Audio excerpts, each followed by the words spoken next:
Good morning everyone.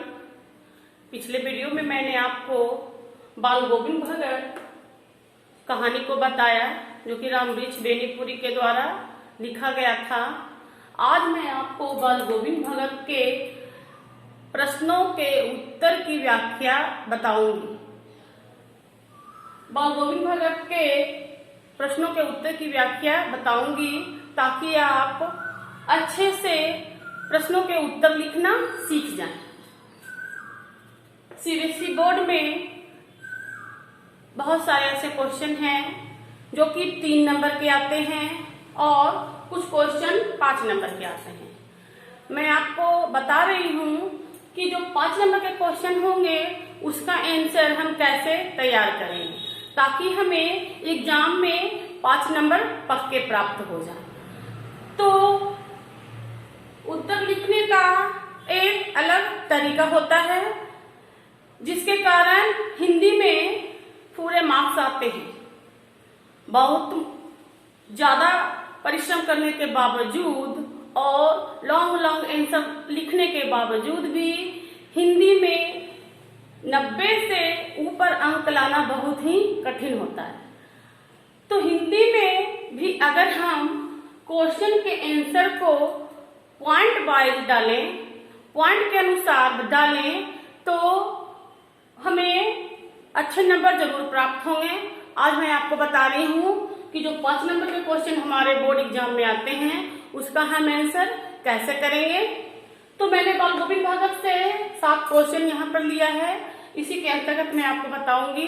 जैसे बाल गोविंद भगत का पहला क्वेश्चन है कि खेती बाड़ी से जुड़े बाल गोविंद भगत अपनी किन चारित्रिक विशेषताओं के कारण साधु कहलाते थे। खेती बाड़ी से जुड़े बाल गोविंद भगत अपने किन चारित्रिक विशेषताओं के कारण साधु कहलाते थे। इस प्रश्न का उत्तर मैं आपको पॉइंट वाइज लिखना सिखाऊंगी, पॉइंट के अंतर्गत लिखना सिखाऊंगी। तो स्टोरी तो हम लोग पहले से ही जानते हैं और अच्छे से जानते हैं। तो उस स्टोरी के जो संदर्भ है इस क्वेश्चन के संदर्भ में उसको हम क्या करेंगे, अब पॉइंट वाइज बनाएंगे। क्वेश्चन के आंसर ऐसे लिखेंगे, खेती बाड़ी से जुड़े बाल गोविंद भगत अपने निम्नलिखित विशेषताओं के कारण साधु कहलाते थे। पहला पॉइंट बनाएंगे क्या कि शरीर नश्वर आत्मा अमर, फिर डैश दे के लिखेंगे। बाल गोविंद भगत का यह विश्वास था, बाल गोविंद भगत का यह विश्वास था कि हमारा शरीर है जो नश्वर है और आत्मा अमर है। इस शरीर का नाश हो जाएगा और यह जाके आत्मा है जो जाके परमात्मा से मिल जाएगा। तो इस प्रकार से बाल गोविंद भगत खेती बाड़ी से जुड़े रहते हुए भी सन्यासी भावना, सन्यासी का जो गुण था उनके चरित्र में विद्यमान था। तभी तो अपने पुत्र की मृत्यु पर भी उनके आंख से एक भी आंसू नहीं निकला, क्योंकि इस संसार का दुख कभी उनके मन पर हावी होता ही नहीं था। पहला पॉइंट हमने बना लिया और उसका 2 से 3 लाइन में उसका व्याख्या भी कर दी। पहले पॉइंट की व्याख्या भी कर दी। दूसरा पॉइंट हम लोग बनाते हैं कि दूसरे की चीजों को नहीं छूना। बाल गोविंद भगत एक पक्के सन्यासी थे, वे कभी भी दूसरी की चीजों को बिना पूछे नहीं छूते थे। उनका यह मानना था कि भगवान ने जो हमें दिया है या हमने जो अर्जित किया है बस उसी पर हमारा अधिकार है। यह भी एक सन्यासियों का ही गुण होता है। फिर तीसरा पॉइंट बनाएंगे कि कबीरपंथी विचार। तीसरा पॉइंट बनाएंगे कबीरपंथी विचार। बाल गोविंद भगत पक्के कबीरपंथी थे। उनके मन में और उनके स्वभाव में कबीर के विचार प्रत्यक्ष झलकते थे। कबीर के पदों को वो गायन के रूप में गाया करते थे और उसी में लीन रहते थे। यह भी एक सन्यासी की विशेषता होती है कि वो अपने आराध्य के ध्यान में बिल्कुल लीन रहता है। फिर चौथा, अनाज का मठ में ले जाना। कबीर के स्वभाव में बाल गोविंद भगत के स्वभाव में कबीर के विचार इस प्रकार से सम्मानित हो गए थे कि बाल गोविंद भगत के खेत में जो भी अनाज पैदा होता था उसे वे ले जाकर कभी पंथी मठ में दे देते और प्रसाद के रूप में जो भी मिलता उसे वे अपने जीवन का निर्वाह करते थे। तो इस प्रकार से हमने देखा कि जो पहला क्वेश्चन है उसका आंसर हमने 5 पॉइंट के अंतर्गत 5 बिंदुओं के अंतर्गत तैयार कर लिया। तो इस प्रकार से अगर हम क्वेश्चन का आंसर 5 नंबर का अगर क्वेश्चन है और इसका आंसर 5 बिंदुओं के अंतर्गत तैयार करते हैं तो किसी भी प्रकार से मार्क्स कटने की गुंजाइश नहीं रहती है और हमें 5 नंबर के क्वेश्चन में पक्का 5 नंबर ही मिलता है।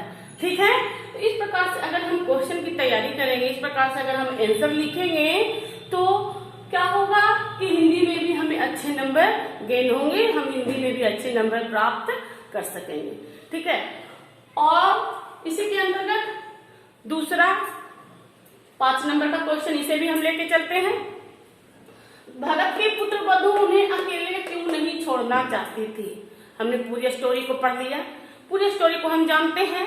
तो इसका आंसर सीधे लिखने के बजाय इसको भी हम 5 बिंदुओं के अंतर्गत कर देते हैं क्योंकि ये क्वेश्चन 5 नंबर का है। अगर ये क्वेश्चन 3 नंबर का रहता तो हम इसे 3 बिंदु के अंतर्गत इसकी व्याख्या करते, लेकिन ये जो क्वेश्चन है जो कितने नंबर का है, 5 नंबर का है, तो हम इसकी व्याख्या क्या करेंगे, 5 बिंदुओं के अंतर्गत करेंगे। तो भगत की पुत्र वधु उन्हें अकेले क्यों नहीं छोड़ना चाहती थी। चलो हम इस क्वेश्चन का आंसर तैयार करते हैं।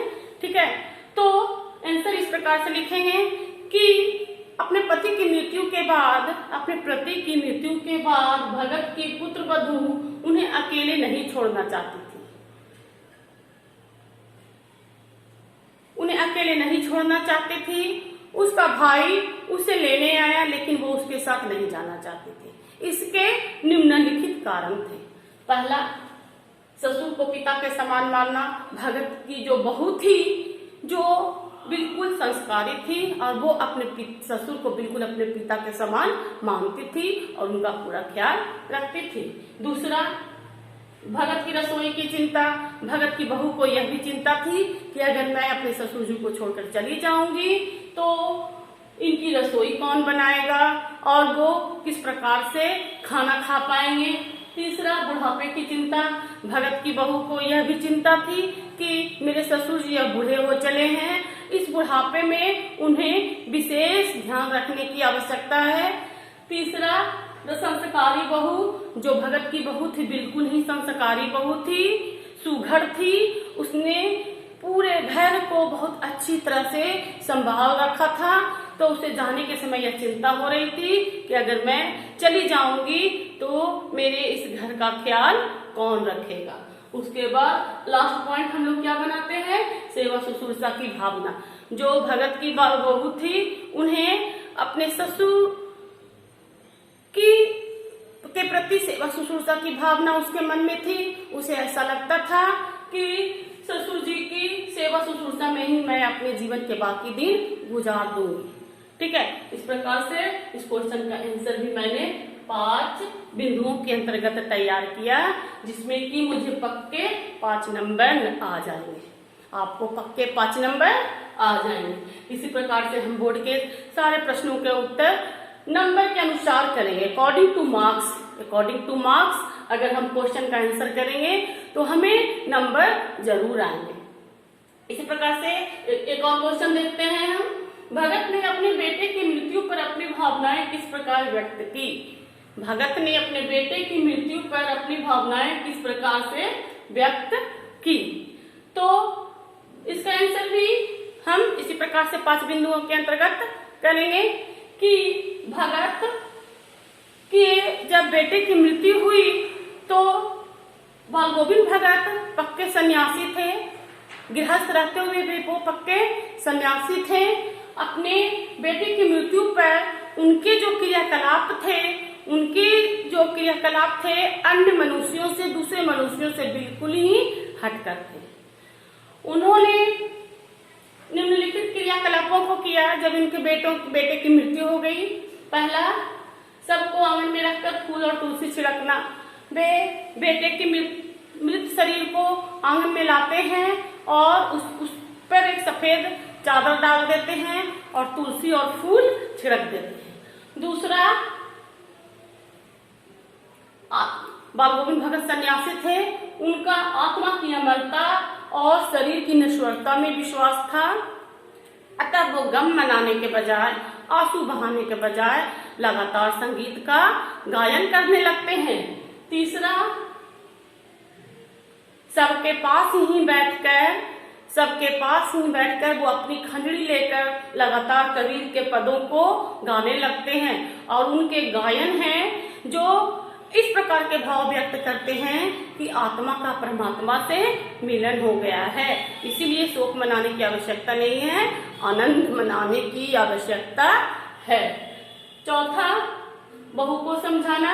अपने पति के मृत्यु पर उनकी बहू रो रही होती है, गांव वाले उन्हें समझा रहे होते हैं, तो वे गायन के माध्यम से अपनी बहू को भी समझाते हैं कि रोने की आवश्यकता नहीं है, ये तो आनंद मनाने का समय है, क्योंकि आत्मा से परमात्मा का मिलन हो गया है। फिर आसपास के जितने भी लोग आते हैं उन्हें भी वे समझाते हैं कि इस प्रकार से आप लोग शोक मत मनाइए, ये तो खुशी का समय है, आप लोग खुशी मनाइए, क्योंकि मेरा बेटा है जो इस पापी दुनिया को छोड़कर चला गया है, उसके आत्मा की परमात्मा से मिलन हो गया है। इस प्रकार से इस क्वेश्चन का आंसर भी मैंने 5 बिंदुओं के अंतर्गत तैयार किया और इस प्रकार से हमें 5 मार्क्स भी गेन हो जाएंगे। इसी प्रकार से और भी क्वेश्चन मैंने लिया है जो कि आपके पाठ्य पुस्तक से ही है। भगत के व्यक्तित्व और उनकी वेशभूषा का अपने शब्दों में बताइए। भगत के व्यक्तित्व और वेशभूषा को अपने शब्दों में बताइए। इसका भी आंसर हम लोग तैयार करेंगे 5 लाइन में, 5 बिंदुओं के अंतर्गत बिंदु बनाएंगे, उसके बाद उसका 1 या 2 लाइन में उस बिंदुओं की व्याख्या करेंगे, जिस प्रकार से हम लोग एसएसटी में करते हैं, जिस प्रकार से साइंस में करते हैं। तो इस प्रकार से क्या होगा कि 5 बिंदुओं के अंतर्गत जब हम क्वेश्चन का आंसर लिखेंगे तो यह पूरी संभावना रहेगी कि हमें 5 नंबर के प्रश्नों में 5 ही मार्क्स मिले। ठीक है, जैसे एक और क्वेश्चन हम लोग देखते हैं, हाँ, कि बाल गोविंद भगत की दिनचर्या लोगों के लिए अचरज का कारण क्या थी। ये बहुत अच्छा क्वेश्चन ये देखते हैं। तो बाल गोविंद भगत की दिनचर्या आम लोगों से बिल्कुल अलग थी। बाल गोविंद भगत की दिनचर्या आप लोगों से बिल्कुल अलग थी। उनकी दिनचर्या बिल्कुल ही अलग थी, जिसे हम 5 बिंदुओं के अंतर्गत रखते हैं। पहला, बाल गोविंद भगत अपने धुन के पक्के थे।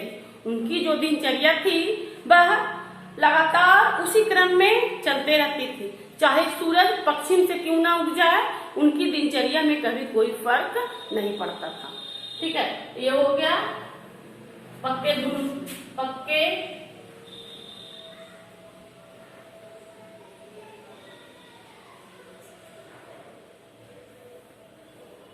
दृढ़ शक्ति के साथ दिनचर्या का पालन करना, इसका पहला पॉइंट हम लोगों ने बनाया।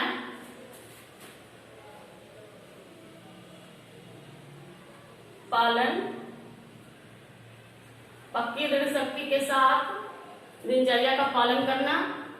दूसरा पॉइंट हम लोग इसका क्या बना सकते हैं कि भगत सुबह सुबह, कार्तिक के दिनों में सुबह सुबह वे गंगा स्नान को जाते थे, चाहे कितनी भी ठंड क्यों ना पड़े, चाहे कितनी भी ठंड क्यों ना पड़े, क्यों ना कपकपाती ठंड हो, लेकिन उनकी दिनचर्या बिल्कुल समान रूप से चलते रहती थी।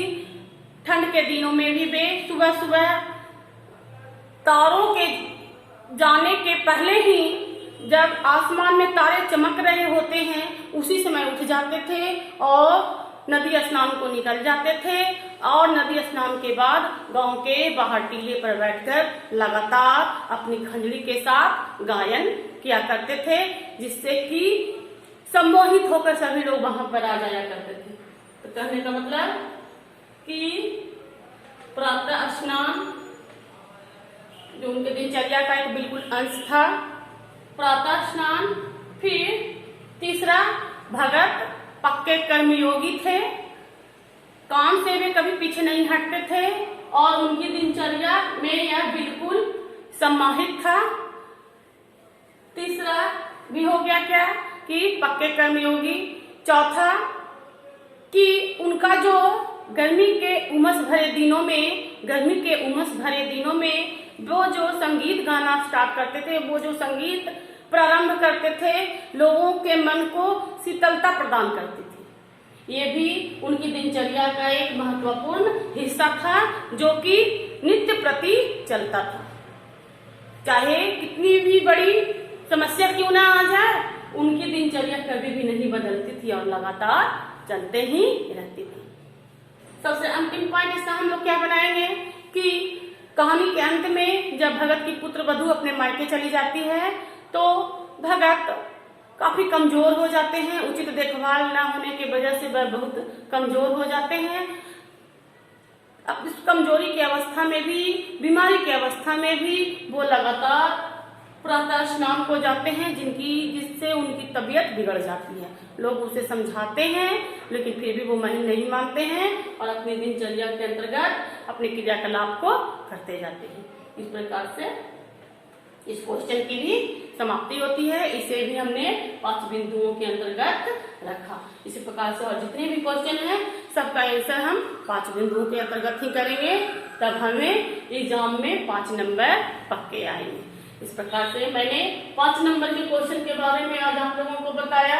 एक वीडियो में मैं आपको 3 नंबर के क्वेश्चन के बारे में बताऊंगी कि 3 नंबर के क्वेश्चन को हम किस प्रकार से छोटे छोटे वाक्यों में उसकी व्याख्या करेंगे ताकि हमें 3 नंबर पक्के आ जाए। तब तक के लिए धन्यवाद।